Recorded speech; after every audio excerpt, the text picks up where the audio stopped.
தமிழின அழிப்பிற்கு நீதி கோரி ஐநா முன்றலில் பாரிய கவனஈர்ப்பு போராட்டம். லட்சக்கணக்கில் அதிகரிக்கப்பட்ட சம்பளம்.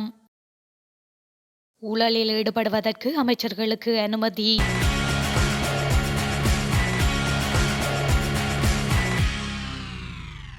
யாழ்ப்பாணத்திலிருந்து கொழும்பு சென்ற பேருந்தில் பயணித்த ஸ்ரீலங்கா இராணுவத்தின் கொமாண்டோ படைப்பிரிவின் அதிகாரி ஒருவர் அதிசக்தி வாய்ந்த வெடிபொருட்களை கொண்டு சென்ற நிலையில் கைது செய்யப்பட்டுள்ளார். இதன்படி மதவாச்சி நகரில் பேருந்தில் கைப்பற்றப்பட்ட அதிசக்தி வாய்ந்த வெடிமருந்துகளை கொண்டு சென்ற கொமாண்டோ அதிகாரி ஒருவரை தடுத்து வைத்து விசாரணை நடத்துவதற்கு மதவாச்சி நீதவான் நீதிமன்றம் நேற்று மதவாச்சி காவல்துறையினருக்கு அனுமதி வழங்கியுள்ளது. சந்தேக நபர் எதிர்வரும் 6ஆம் தேதி வரையான 3 நாட்களுக்கு மதவாச்சி காவல் நிலையத்தில் விசாரணைக்கு உட்படுத்தப்பட உள்ளதாக காவல்துறையினர் தெரிவித்தனர். திருமுருகண்டி கிளிநொச்சி இராணுவ முகாமில் உள்ள 2வது கொமாண்டோ படைப்பிரிவில் கடமையாற்றிய 33 வயதுடைய இளைஞரே இவ்வாறு கைது செய்யப்பட்டுள்ளார். இலங்கையில் இடம்பெற்ற தமிழின அழிப்பிற்கு நீதி கோரி ஐநா முன்றலில் பாரிய கவனஈர்ப்பு போராட்டம் ஒன்று முன்னெடுக்கப்பட்டுள்ளது. தமிழீழ தேசிய தலைவரது வழிகாட்டலை சீரமேற்ற மக்களாக எமக்கான நீதி கிடைக்கும் வரை தொடர்ந்து போராடுவோம் என்று தமிழீழ தேசிய கொடியை கையேந்தி ஐநா முன்றலிலே ஒன்று கூடிய மக்களின் உரிமை குரலோடு நேற்றைய தினம் அமைதி போராட்டம் உணர்வெழுச்சியுடன் தொடங்கி நடைபெற்றது. சுவிஸ் தமிழர் ஒருங்கிணைப்பு குழுவின் ஏற்பாட்டில் இந்த கவனஈர்ப்பு போராட்டம் இடம்பெற்றமை குறிப்பிடத்தக்கது. ஸ்னோபெக் நிறுவனமும் இன்று நள்ளிரவு முதல் நடைமுறைக்கு வரும் வகையில் தமது எரிபொருட்களின் விலையில் திருத்தம் மேற்கொண்டுள்ளது.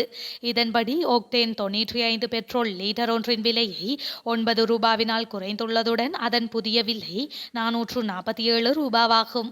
அத்துடன் சூப்பர் டீசல் லீட்டர் ஒன்றின் விலை 10 ரூபாவினால் குறைக்கப்பட்டுள்ளதுடன் அதன் புதிய விலை 458 ரூபாவாகும்.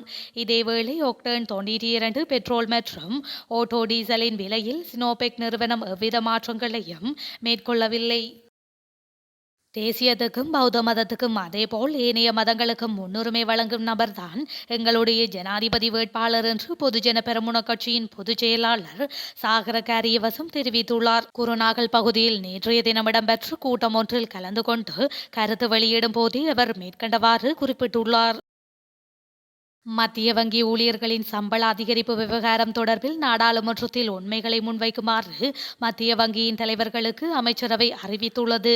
மத்திய வங்கி ஊழியர்களின் சம்பளத்தை 70% அதிகரித்தமை தொடர்பில் மத்திய வங்கியின் பிரதானிகளுக்கு அமைச்சரவை இந்த அறிவுறுத்தலை விடுத்துள்ளது. மத்திய வங்கியின் ஆளுநர் நந்தலால் வீரசிங்க உள்ளிட்ட முக்கியஸ்தர்கள் மத்திய வங்கி ஊழியர்களின் சம்பளத்தை 70% அதிகரித்தமை தொடர்பில் விசாரணைக்காக அழைக்கப்பட்டுள்ள நிலையில் இந்த அறிவுறுத்தல் விடுக்கப்பட்டுள்ளது. குறித்த சம்பள அதிகரிப்பு விவகாரத்திற்கு அமைச்சரவையில் கடும் எதிர்ப்பு எழுந்துள்ள நிலையில் ஜனாதிபதியும் தனது ஆட்சேபனையை தெரிவித்திருந்தார். எவ்வாறாயினும் சம்பள அதிகரிப்பு தொடர்பான உத்தரவுகளை வழங்குவதற்கு நிதியமைச்சர் மற்றும் அமைச்சரவைக்கு சட்ட ரீதியான அதிகாரம் இல்லாததால் இந்த விடயத்தை நாடாளுமன்றத்தில் முன்வைக்குமாறு மத்திய வங்கியின் தலைவர்களுக்கு அறிவிக்கப்பட்டுள்ளது. இந்த நிலையில் மத்திய வங்கி ஊழியர்களின் சம்பள அதிகரிப்பு தொடர்பில் ஆராய்வதற்காக இன்று காலை நடைபெறவுள்ள கட்சித் தலைவர்கள் கூட்டத்திற்கு மத்திய வங்கியின் தலைவர்கள் அழைக்கப்பட்டுள்ளமை குறிப்பிடத்தக்கது. ஊழலில் ஈடுபடுவதற்கு அமைச்சர்களுக்கு அனுமதி வழங்கப்பட்டுள்ளதாக எதிர்க்கட்சித் தலைவர் சஜித் பிரேமதாச தெரிவித்துள்ளார். மொனராகலை மாவட்டத்தில் நேற்று இடம்பெற்ற நிகழ்வொன்றில் கலந்து கொண்டு உரையாற்றும் போது அவர் இவ்வாறு தெரிவித்துள்ளார். இதுகுறித்து அவர் மேலும் தெரிவிக்கையில், நாடு டிஜிட்டல் மயமாக்கப்படும் என கூறினாலும் ஒரு கணனியை கூட வழங்க முடியாத நிலையில் அரசாங்கம் உள்ளது. எனினும் ஊழலில் ஈடுபடுவதற்கு அமைச்சர்களுக்கு அனுமதி வழங்கப்பட்டுள்ளது. சுகாதாரத்துறையில் இடம்பெற்ற திருட்டுகளை மையமாக வைத்து ஐக்கிய மக்கள் சக்தி நம்பிக்கையில்லா பிரேரணையை கொண்டு வந்த போது அந்த திருடனை பாதுகாக்க நாடாளுமன்றத்தில் 113 பேர் ஒன்றிணைந்தனர். 225 நாடாளுமன்ற உறுப்பினர்களும் அவர்களை போன்றவர்கள்தான் என எண்ணுவது பிழையான நிலைப்பாடு. ஆனால் ஊழல்வாதியை பாதுகாக்க 113 பேர் முன்னின்றது உண்மையே. மேலும் நாட்டில் உள்ள கல்வி முறையில் ஏற்றத்தாழ்வு ஏற்படக்கூடாது, இலவச கல்வியை வலுப்படுத்த வேண்டும் என அவர் மேலும் தெரிவித்துள்ளார். யுக்திய நடவடிக்கைகளினூடாக சிறுபான்மையான சமூகம் இலக்கு வைக்கப்படுவதாக இலங்கை தொழிலாளர் மக்கள் முன்னணியின் தலைவர் சாமிர பெரேரா தெரிவித்துள்ளார். ஹட்டனில் நடைபெற்ற ஊடக சந்திப்பொன்றில் அவர் இதனை தெரிவித்துள்ளார். இது தொடர்பில் மேலும் கூறுகையில், சிறுபான்மை சமூகத்தை சேர்ந்த அடிமட்ட மக்களை இலக்கு வைத்து யுக்திய நடவடிக்கை மேற்கொள்ளப்படுகின்றதே தவிர போதைப்பொருள் வர்த்தகர்கள் எவரும் கைது செய்யப்படவில்லை என அவர் சுட்டிக்காட்டியுள்ளார். முட்டு கட்சியின் குண்டர்களுடன் இணைந்து அப்பாவி பொதுமக்கள் மீது தாக்குதல் நடத்திய தென்னகோனை போலீஸ் மா அதிபராக நியமித்த ரணில் ராஜபக்ஷ அரசாங்கத்தை மக்கள் தொடர்ந்தும் அனுமதிக்க மாட்டார்கள் என அவர் தெரிவித்துள்ளார். தேர்தல் நடத்தப்பட வேண்டும் என்பதே மக்களின் ஒரே கோரிக்கையாக அமைந்துள்ளது எனவும் அவர் சுட்டிக்காட்டியுள்ளார். நீரை சிக்கனமாக பயன்படுத்துமாறு நீர்ப்பாசன திணைக்களம் பொதுமக்களுக்கு அறிவுறுத்தியுள்ளது.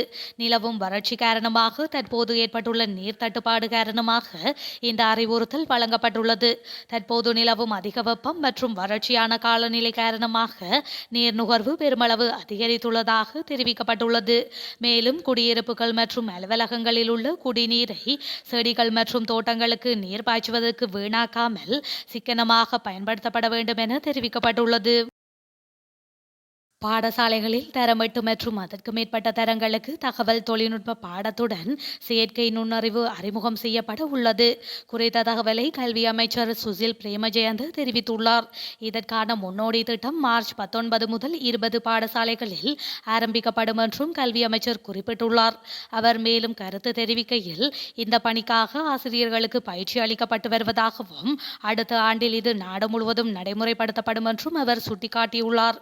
எதிர்கால நாட்டில் உள்ள ஒவ்வொரு குழந்தைக்கும் அவர்களின் திறன்கள் மற்றும் விருப்பங்களுக்கு ஏற்ப அவர்களின் எதிர்கால இலக்குகளை அடைவதற்கு தேவையான பின்னணி வழங்கப்படும் என கல்வி அமைச்சர் சுசில் பிரேமஜயந்த தெரிவித்துள்ளார். மனிதனின் உடல் இறப்பிற்கு பின்னர் முழுதுமாக மண்ணிற்கே சொந்தம். எனவேதான் பூத உடலை இறுதியில் முழுவதுமாக மண்ணால் நிரப்புகின்றனர். ஆனால் சாந்தனின் இறுதி தருணங்களில் வழமைக்கு மாறாக அவருடைய பூத உடல் முழுதுமாக விபூதியால் நிரப்பப்பட்டிருந்தது. இந்த நிலையில் சாந்தனின் பூத உடலை பார்க்கும்போது ஒரு தெய்வீக உணர்வையை ஏற்படுத்தியதாக அங்கிருந்த மக்கள் தெரிவித்தனர். மேலும் 2009ஆம் ஆண்டுக்கு முன்னர் விடுதலை புலிகளின் போராளி ஒருவரின் உடல் அடக்கம் செய்வதை போன்று சாந்தனின் உடல் அடக்கம் செய்யப்பட்டதாகவும் மக்கள் கருத்து தெரிவித்திருந்தனர். ஆனால் தமிழ் மக்களுக்காக சாந்தன் சிறையில் வாடும்போது அவர் நாட்டுக்கு திரும்புவார் என்ற காத்திருப்பில் இறுதியாக உயிரற்ற உடலாக அவர் வீட்டுக்கு கொண்டு செல்லப்படும் போது அவர் தெய்வமாகவே பார்க்கப்பட்டார்.